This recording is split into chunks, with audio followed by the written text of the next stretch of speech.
Well, I don't have an answer for how, I mean, the president believes that his solution is right. Unfortunately, I don't think he has the firepower behind him, the people who have the skills and the knowledge, because they drove most of them out. So now they've got the JV team advising him on what to do. Secondly, you know, as it relates to ISIS, the key there is to get this coalition. Remember when we had the first Gulf War? We had Arabs and all the West going after Saddam Hussein when he invaded Kuwait. We need the same kind of coalition, and we need to go take them out and take them down. Secondly, for us domestically, where we live, there are these things called the Joint Terrorism Task Forces. They're run fundamentally by the FBI. They bring parts of the federal government in. And then there's also, and Chief, I don't know, are you pretty familiar with the Joint Terrorism Task Forces? So there are people who come from Sheriff's Department. We have 4 people in our state from the Highway Patrol. You would have the same thing here. And they basically engage in human intelligence, trying to find out what's happening on the ground. Now, one of the problems that we have is a problem of encryption. Now, we got to make sure we got a balance between civil rights, civil liberties, where we don't want people just snooping around, but we also have to have an effective way to figure out who's plotting and who's planning to try to do things to destroy us, right, to blow us up, to cause these troubles. So the Joint Terrorism Task Forces need to make sure we have the proper funding, and then we have to deal with this problem of encryption. And so the best way to stop this is to stop the plot, to break it up. And they're pretty effective, don't you think, Chief? I mean, they're pretty good. They seem to have the resources they need, but this issue of encryption is a big issue for them because they can't hear who's doing what, and that needs to be fixed, and it's something I'm going to spend time. But in terms of convincing the president to change his mind, if you come up with a good idea, give me a call, okay? Yes, sir. Governor, my name is Richard Deegan. I was elected to Congress at 30 years of age. For 18 years, I served on the Defense Committee. And the people who I served with on the Defense Committee were people like Barry Goldwater, John Stennis, John Tower, some of the great defense thinkers in the modern times. And through that process, I mean, I was working very actively with all of them to make sure we had an efficient but an effective defense. And so just yesterday I appeared before the Council of Foreign Relations to sort of describe what I thought we should do vis-a-vis ISIS, Russia, China, the problems of cybersecurity, the problems of encryption, all these things laid out all across the world.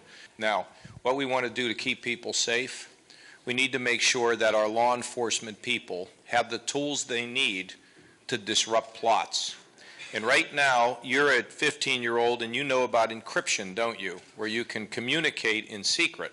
That has to stop. If we have a legitimate reason for somebody to be looked at, we're going to have to be able to let law enforcement hear what these people are doing, because that's exactly what happened in California. They were communicating with radicals, but we didn't know they were doing it. So the most effective way to prevent this is to disrupt the plot before it happens, and to make sure that all of our intelligence communications are working together, both in Europe, in the United States, and finally, for these people who are so crazy, we have to go and kill them. We have to wipe them out. And we can't wait, and we're waiting, we're going to wait, and it's going to cost us more, it's going to be tougher, but I tell you, I'm president, we're going to go take them out. On these Syrian refugees, I think we ought to take a pause and not have them come in. But on the issue of encryption, you know, part of it is we need to have some red flags that tell people. You know, for example, the people in San Bernardino. I mean, I've read not a tremendous amount about this, but number one, apparently the father knew that the son was radicalized, but he didn't tell anybody. Diane, you know, you would say you could understand that, my son, but when you know your son might do something crazy, you got to tell somebody. And then they were building an arsenal. And there was a neighbor that said, I think a neighbor said, if I'm right, tell me that, you know, there was weird stuff going on, but I just didn't really kind of want to get involved. If you see some red flags, then this issue of encryption, we need to let law enforcement begin to monitor what the heck is going on.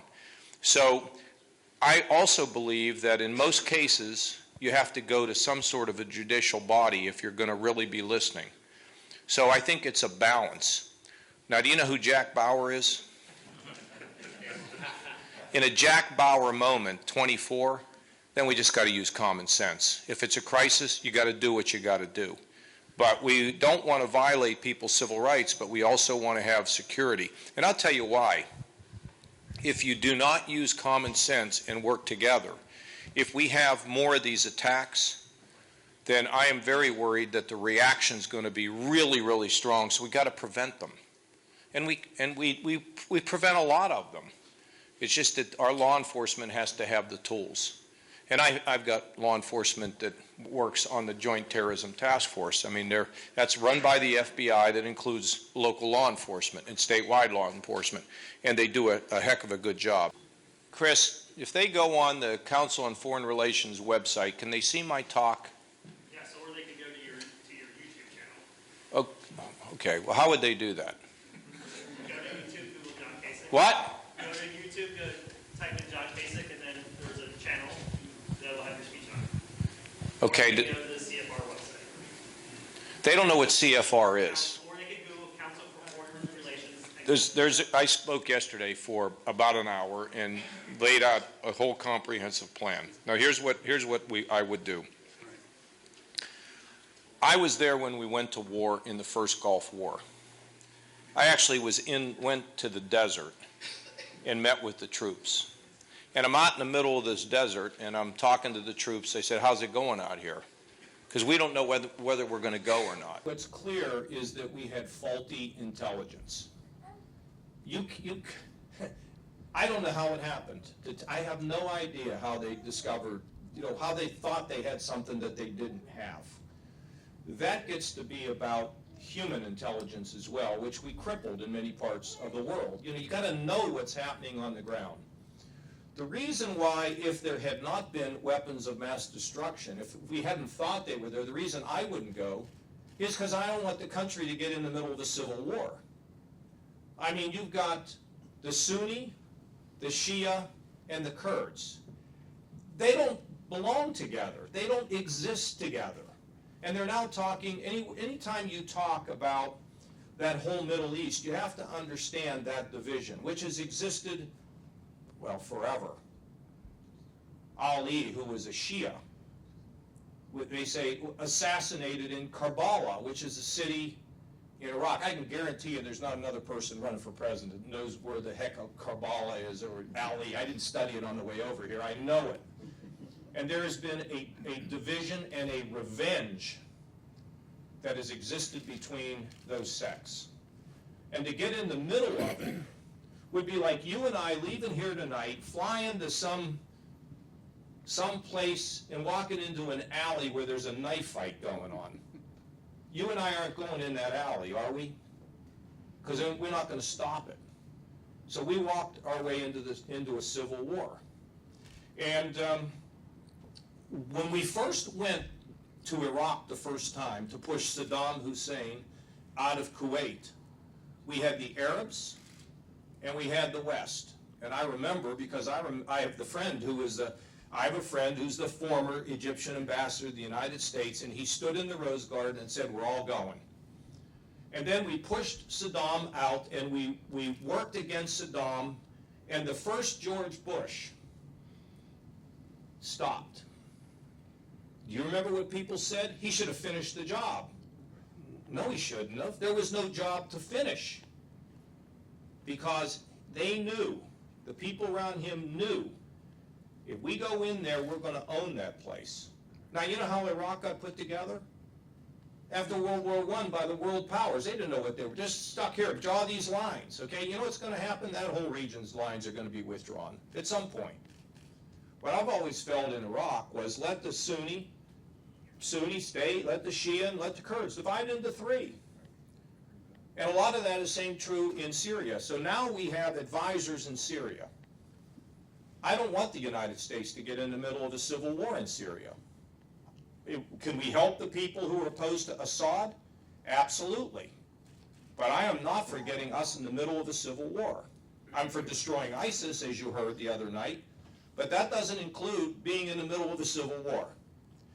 Now, in 1983, boy, this makes me sound old. I don't look that old, do I? Do I look old? 1983, I'm 31 years old. I decided that I did not believe that America should have Marines in Beirut, Lebanon. There were 14 Republicans, as I recall, who shared that position. 14 of us. Ronald Reagan was the President of the United States. I'm like 31 years old, and I love Reagan because I met Reagan when I was a wee kid. Tip O'Neill came up to me, and he'd heard I was going to vote against U.S. troops in Lebanon, and he poked me in the chest. I'll never forget it. He said, I remember when we used to elect men to this body.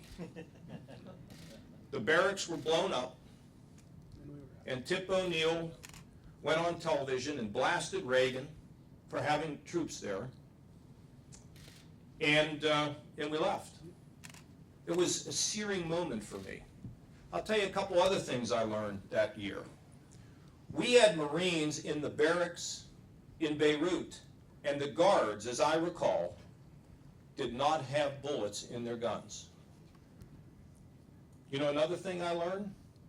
The Marines were in the barracks in Beirut, and a Navy ship was floating off the coast, and they couldn't communicate. They had to use a payphone to call the Navy ship because the services had not learned how to really work together. And as a result of all that, I then got involved in a major proposal that was called Goldwater-Nichols, Senator Goldwater and Congressman Nichols, to get the services to work together, to train together, to learn together, to exercise together. It was a massive reform that I happened to be a part of. So a lot you learn. Civil wars, I don't want to go there. The enemy, you go, you take care of business, and you come home. In Syria, once Assad is gone, the Saudis will attempt to settle it down. We can't keep our men and women in the military in the middle of that country. So that's what I meant. And I hope that makes sense to you. Okay? Yes, sir. Yes, ma'am, right there. The powerful Shia country, and then all these people. No, I think it'd be Iraq. divisions. It'll be like, I think with Iraq. Look, I don't. When I say that, I can't predict to you what it would look like. But I think you're going to increasingly see, and we see it now, Shia, Sunni, and Kurds in that nation. Within Iraq. Yeah, within Iraq. See, I think ultimately the Kurds are going to have a place to live. Now, the problem with that is that Turkey doesn't like the Kurds. And we need Turkey. Turkey's like really important because it's a bridge they should be our bridge. We lost them. We want them to come to the west, not go to the east, because they can be a bridge to the Middle East. And look, with Israel, you know, people talk about Israel, and here's what I would tell you about that situation. There is no solution. The goal shouldn't be a silver bullet. The goal has got to be stability, an absence of violence in regard to Israel and the surrounding nations there. What I think ultimately, what I hope for when we talk about Syria, is I don't want Iran, which is Shia, to be able to move across Iraq and all the way through Syria to have what I call, nobody understood what I was talking about the other night, a Shia crescent. And there's a way in Syria with the Sunnis there to kind of block it. Now, they don't have to be at war with one another. They just have distinct differences. And I think we have to realize that and recognize it. And I think when they drew the map of Iraq after World War I, they either didn't understand it or didn't give a flip about it. They just needed to carve things out. And that's why we're having some of these problems terrible problems that we're having. But look, I think defeat ISIS. We got to come up with a solution for the Kurds. The Saudis want to settle things in Syria. You know, I think part of the problem why we have ISIS is because of the war in Iraq. And people say, you know, some people say, well, we left too early. We made a mistake when we went in, and you know what Colin Powell once said? He said, if you break, what do you call it? He said, if you break it, you own it. What is it? There's a name for that. Pottery barn. The Pottery Barn. And it just happened. Now, we destroy ISIS and we have a good coalition of people, it'll settle down. But we can't let it fester and wait. That's the thing. The more we wait on, there's no way to destroy ISIS without having both an air campaign and a ground campaign. And we're going to have to be on the ground and in the air. It's just the way it has to be if America is going to lead and if we're going to be successful there. Because the other countries aren't going to the ground. I just read an article today saying, well, do you know that the Arabs now, the Sunnis, have committed to being able to fight terror. And if you say, okay, are you going to put boots on the ground? What they'll tell you is, we're not going alone. See, that was the problem with the red line, this red line in Syria. When the president said we have a red line and he didn't enforce it, it just created doubt.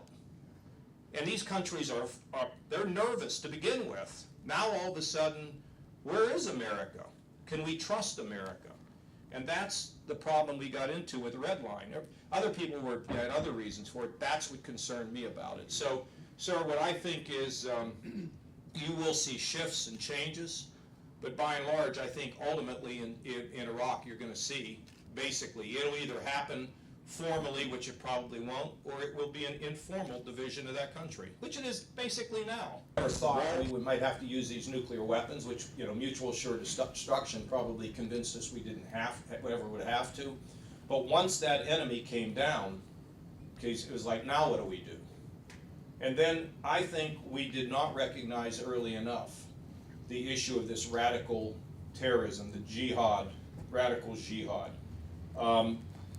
You may have actually picked it up, though, if you thought about Afghanistan, if you thought about what the Russians were experiencing in Chechnya. And I remember having an aide tell me all the time, that's the next fight. But we didn't engage it. We did not plan for it. And then we allowed our relationship with our allies to deteriorate. You remember in the first, you wouldn't remember, but in one of the first debates, they asked, what would you do with the Iran nuclear deal? I'd tear it up. How do you know what you're going to do 18 months ahead? Okay, that's stupid. But it's good press. Oh, it is. I'm going to tear it up. Okay. My view is, first of all of our allies are supporting this thing. What we ought to be doing is talking to them and say, I think these guys are going to cheat, and we can't let them have a nuclear weapon. And if they cheat, we're not having any debate. Because if we have a debate, you're going to lose. And we no more debate. We just slap the sanctions back on, and if we know where there's a nuke, we'll deal with that. But we don't do that. They kill all these people at Charlie Hebdo in Paris. We don't even send anybody to Paris to help mourn with the French. Then they have a climate conference and say that's the way we're fighting radicals. I mean, these things I don't understand, okay? So, sir, it seems to me as though there's sort of three parts to this. The first part is the Russians. The Russians have to understand that NATO still exists, and you're not going to invade a NATO country, and now that you've invaded Ukraine, we're going to arm them so they can defend themselves. And if you think you're going to go to Finland or Sweden or Lithuania or Estonia, you're going to meet us right there. That's all that needs to be said.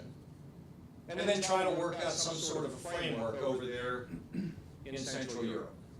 China? Just read the articles. You probably haven't. I have to read these articles, but I've always been interested in them. They're warning our B-52s not to fly within several miles of these islands that they're building themselves and trying to take over the South China Sea. Tell the Chinese, first of all, you don't tell them, you just do some things. You can tell them, the talk's cheap with the Chinese. So what do? These are not your islands. We're going to have free navigation and free air flight there, and that's just the way it's going to be. And by the way, if you want to cyber attack us and steal our secrets in our businesses or disrupt our government, we know how to defend ourselves, and we also know how to go on the offense. Now let's get along. Because China's a fact. They're not going to go away, and we're not going to have a war with them, and we don't need to have a war with Russia. Just let people know what we think. Then we've got to get our allies back together again. Best leader in Europe? Merkel. Why is Merkel the best leader in Europe? Why is that? She's smart. Why else? She listens. She listens. Why else? She leads. She's the best. I can't wait to meet that lady. We need to be close with our allies. We need to listen to them. We need to know that it's never going to be fair. We're always going to carry more of a burden than we like. It's just, I mean, we're America. I mean, let's just, doesn't mean we have to concede that. I'm just telling you my view. And then we have to tell the world who we are. And we got to destroy ISIS. I mean, this is a really, really, really bad, this is, forget politics. You know why I worry about it? For them. They want to destroy our way of life. Now, what is it that I worry about the most? Proliferation of these weapons.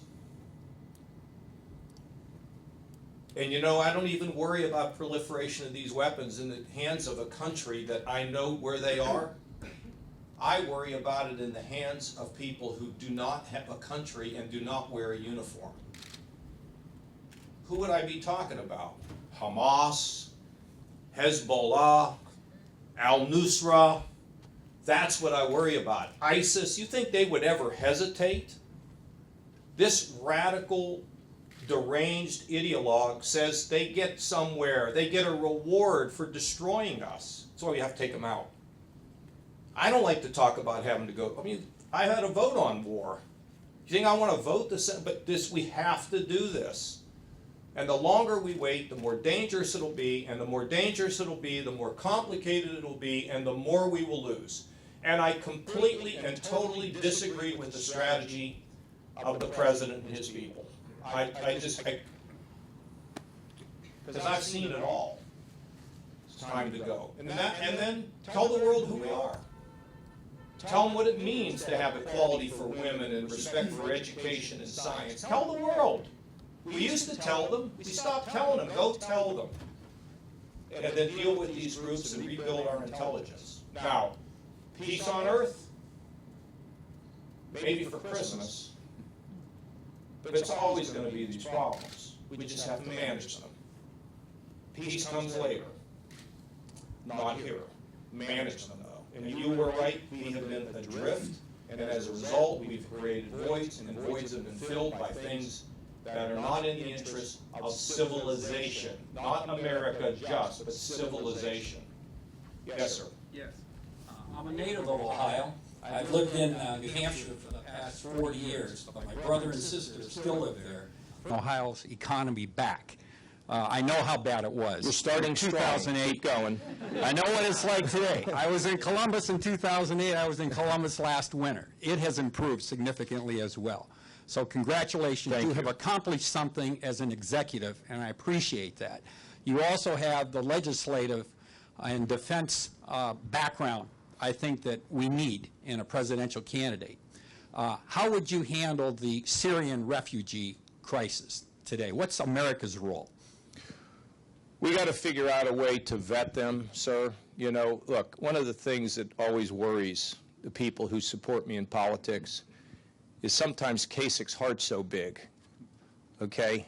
Because it's got to be about, you know, I do have a big heart, but I'm also not going to endanger our folks. So let's talk about controlling our borders. Immigration, control the border, guest worker program, 11.5 million. If they didn't commit a crime since they've been here, path to legalization, let's move on. We have to control our borders, and we have to control the issue of these visas, these K-1 visas, and with the Syrians, we really have to be in a position of we have to vet them. And what I have been proposing is that, you know, you've heard this, I don't sound like a broken record, no-fly zones with sanctuaries for these folks, and help Jordan, I mean, I don't think Lebanon would do it, but it'd be great if Lebanon would take some of these. The Saudis have they all have responsibilities, and we can give them some money. I don't know that they need money, but we've got to keep them there. That's where they want to be in the region anyway. Now, let me tell you something about the administration. We thought Ebola, okay, in Ohio. I call the Center for Disease Control. I get voicemail. I call the Secretary of Health and Human Services. I get voicemail. We just had a situation where minors from Central America were placed in our state. We got no idea who they were, where they went, and who their sponsors were. And we asked them to give us information. They didn't do it. And we just had another incident where all I got was voicemail. Does anybody answer the phone? What do they do in Washington? Answer the phone? I'm serious. They don't answer the telephone. We should abolish voicemail in Washington. I'll tell you why. Because when you have voicemail, nobody has to answer the phone.